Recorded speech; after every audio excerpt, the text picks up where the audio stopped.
Hi, today I'm going to talk about one of my interests, and that is fasting.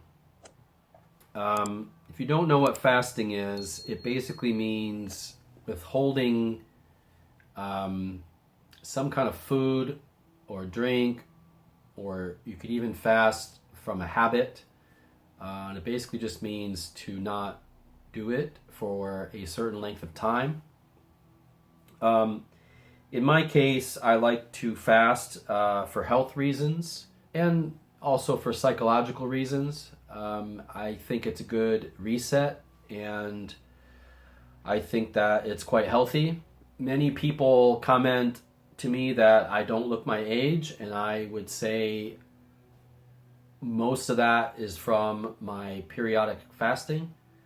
Um, Thankfully, I don't smoke, and I have some vices, but not too bad. So I feel like hopefully I'm aging gracefully. But I will say, and I know this from experience, that fasting can completely transform you and reverse damage to your body. Um, so today I'm going to talk a little bit about my history with it and also the process and kind of what I've gone through. I'm going to start with, I guess I was about, let's see, 20, 28 or so, when I first kind of had someone present it to me. I had a friend that was in my life for a short time, and when I met her, she had been fasting for 20 something days, and I was like shocked by that. And she was doing a kind of fast called the Master Cleanse, which is grade B maple syrup, lemons, cayenne pepper, and water. And you can do that fast for quite a long time because you have the carbs, the sugar from the maple syrup. So that's a fast that I think you could, I wouldn't say do indefinitely, but you can definitely stretch that out for a long time. And she had been going almost a month when I met her. And, I was just taken aback, not by the fact that someone would stop eating, but more by the fact that she had did it so long. And when I met her, she had like an aura about her. Um, and I'll get a little bit more into that in a second. But that was around 2004 or so, I'd say, around there. Um, and yeah, I mean, she got me to thinking, is what I'm saying. And I decided to try the Master Cleanse. That was the first fast I did. And I think I lasted like a day and a half or something. I didn't last very long the first time. It was hard. Fasting is not an easy thing to do. In fact, I would say it's one of the harder things to do. We don't really realize how strong our habits of eating are, and I don't mean that it's not just an instinctual thing we have to do, because our bodies will die if we don't. But we are so conditioned to eat at certain times, and the amount to eat. If you think about all the commercials you see, all the billboards, everything is sort of geared towards this cycle of eating. And, the food pyramid, there are all these, I don't want to say propaganda, but there is definitely food propaganda. And, if you go half your life just not questioning this propaganda, and suddenly you're trying to just stop that, it's not an easy thing to do. Eating is an addiction in a way. And our body treats it as an addiction. Our mind does. But you can definitely do it, and I eventually had success after that first time. You know, I tried it a few more times with the Master Cleanse. Eventually I did 3 days. I got up to 7 days, and yeah, I felt great. It changes your body. It puts it into a process called autophagy, which recycles cells, and I will talk in a minute more about that actual process of how it feels, but I basically think it's just a really good maintenance. It's almost like an oil change for your body, if that makes sense. So I did that several times, but my most important fasting experience happened in college. I went to college a bit later than most people, and I went for book design. But I mentioned this in my first novel, this experience, but this experience that I had was a religious experience, a spiritual experience, and it had to do with fasting, but it wasn't a voluntary fast.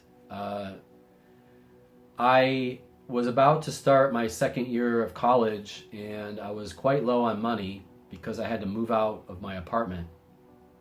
And so I only had a finite amount of money that I could pay my school tuition with. And I didn't have enough money to pay the tuition and pay the first and last month's rent on an apartment, a new apartment. I had to move out of my other apartment quite hastily, and I was in a dilemma. I didn't really know what to do, and so I did some calculations, and I realized that I could pay my tuition, and I had some money enough for food, but I didn't really have enough for a lot of food, and I didn't have enough to... There's a bug in here. I didn't really have enough to...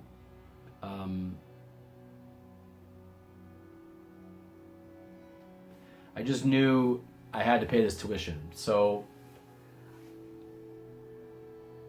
I had such a desire to finish school that I couldn't just quit.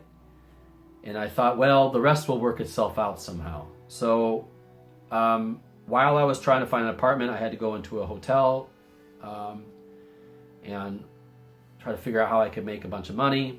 I had a job, but it wasn't going to be enough money to juggle everything.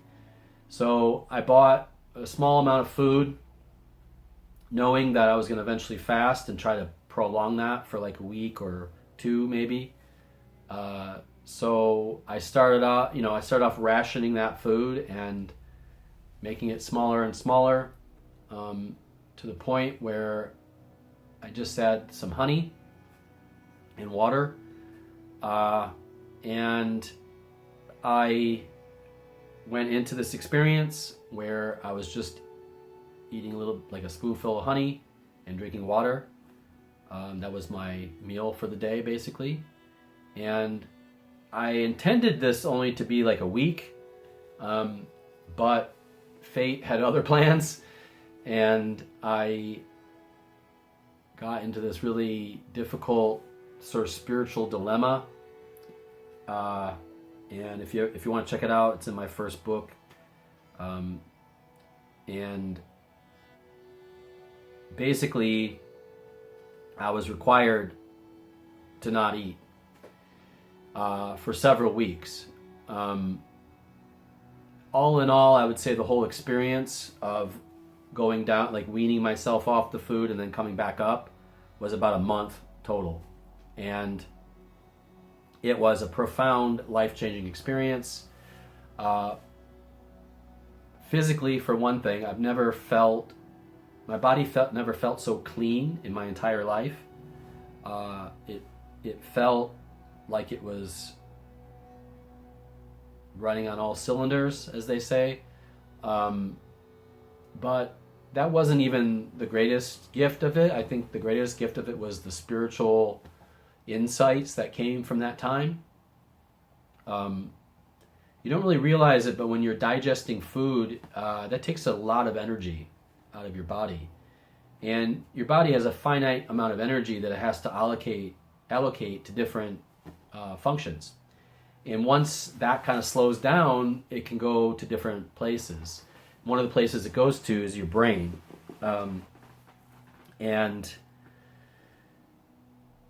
lots of crazy things happened in a kind of spiritual way once that energy came to my brain. I don't want to say it awakened, like the third eye or whatever you want to call it, but I had lots of kind of visions and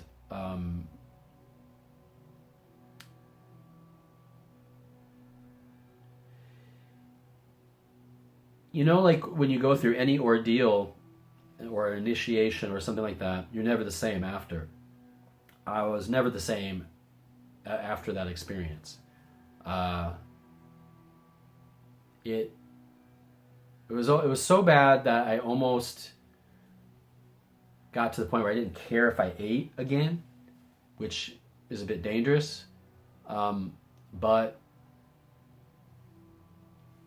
it just,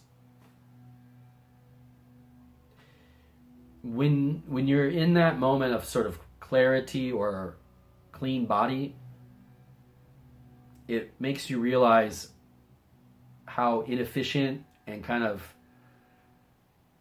rough the eating and digesting part of life is, and how you have to do it so often and it takes so much time. And when you eat certain foods, you feel kind of ill after. Like if you eat a lot of carbs, you eat a lot of noodles or something, that's all wear and tear on your body. And if you remove that for a short amount of time, your body just it's almost like you're flying. Anyway, that was my longest time I've ever fasted.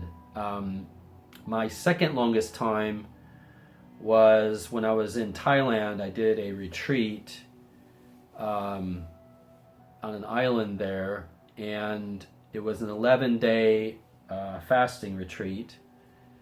And I did that to kind of not replicate what I experienced in that long fast, but I did this several years after that long one.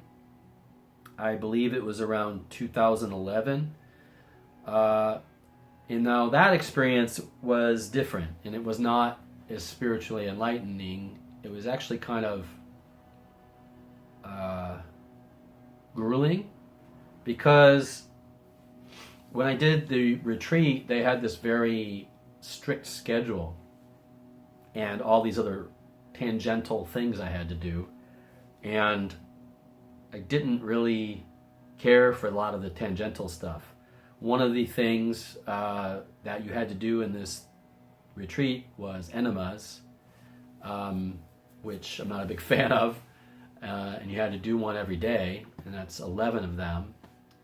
And there was also Thai massage involved, and I do like that a little bit, but it can be kind of rough on your body. And if you do one, you can live through it, but 11, one every day was pretty rough.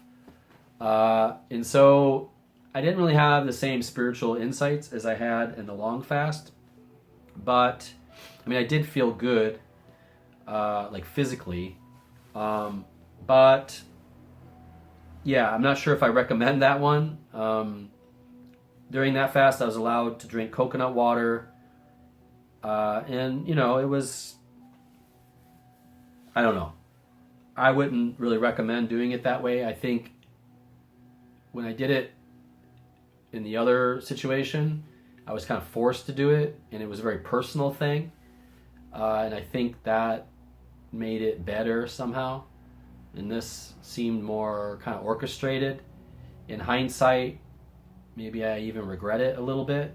I don't regret the actual decision to do it or the health benefits from it, but the kind of process, I just wish I would have been better off just being in a hotel for 11 days by myself and just doing it my way. I think would have been better. But since then, I've done various fasts of different lengths, And I've failed many times. Sometimes you do it, and the first day, if you're addicted to sugar or something, it's really hard. You got to break that addiction, and that makes it harder. And so sometimes you fail, or you have a bad day, or you don't do it at the right time. I think doing it in isolation is better than trying to do it with people around. If someone's eating a gigantic sandwich while you're trying to not eat, it can be very difficult. But I think if you can do it, if you can find the time to kind of separate yourself, I think it's very useful. Just last week, I did a 3-day fast. The reason I did that is because last year I went on a mainly carnivore diet, and I felt really good for a long time. Actually, it's been more than a year. I think it's been closer to 2 years. But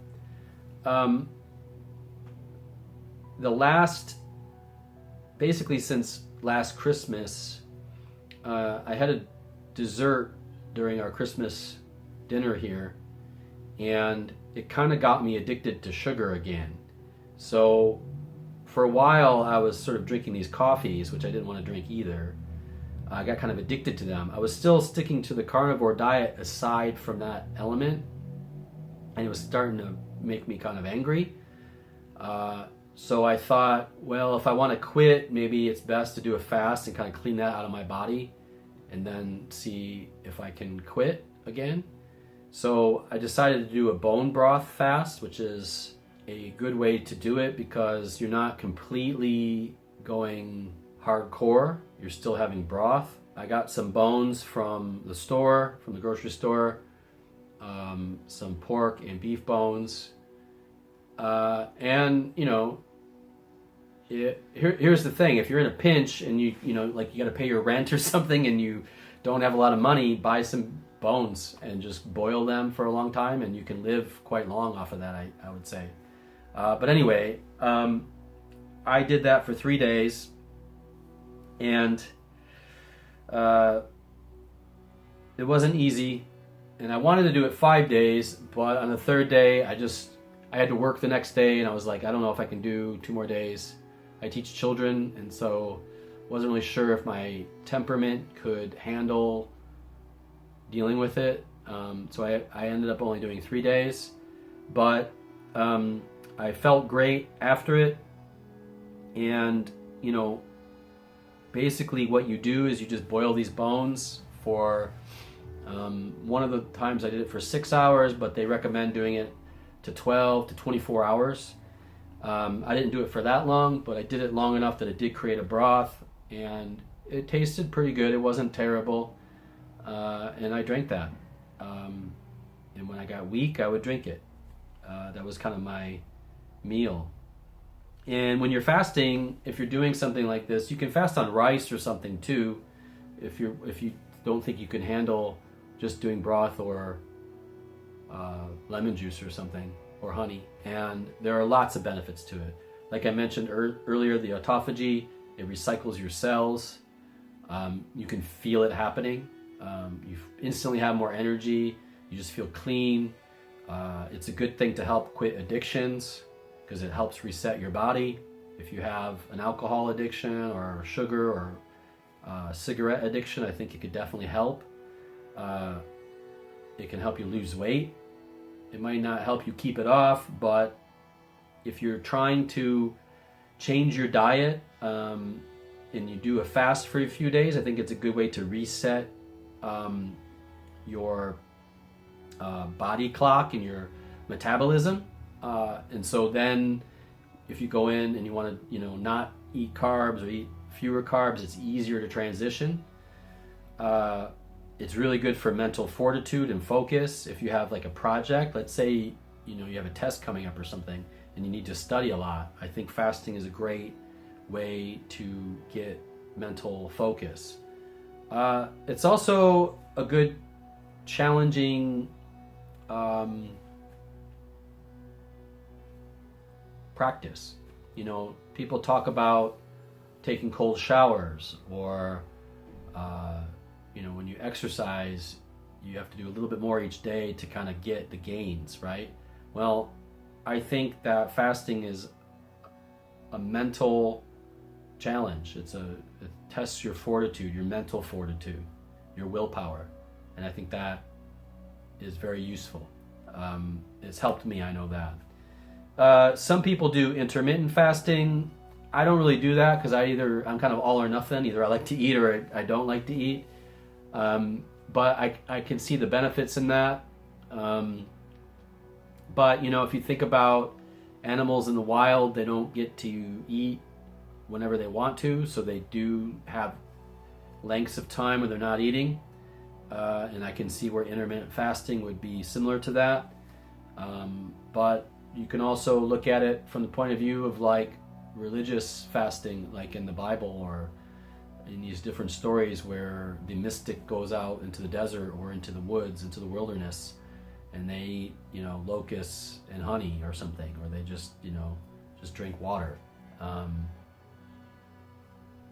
I think if you want to test what you have inside of you and whether you can accomplish something, I think it's a good test. And I think it's great for your health. That's about all I got on fasting. If you have anything that you want to add to my story here, you can do that. If you have any thoughts about it, there's a lot of bad literature on it. There's a lot of good literature on it, so it's a kind of a divisive topic. But if you have anything to say about it, you can leave it in the comments. If you know anyone that might benefit from what I said in this message, you can send this video to them. But that's about all I have for today. Thanks for watching. You can like and subscribe if you want to support my channel. But that's about all I got. Take care. Have a good day.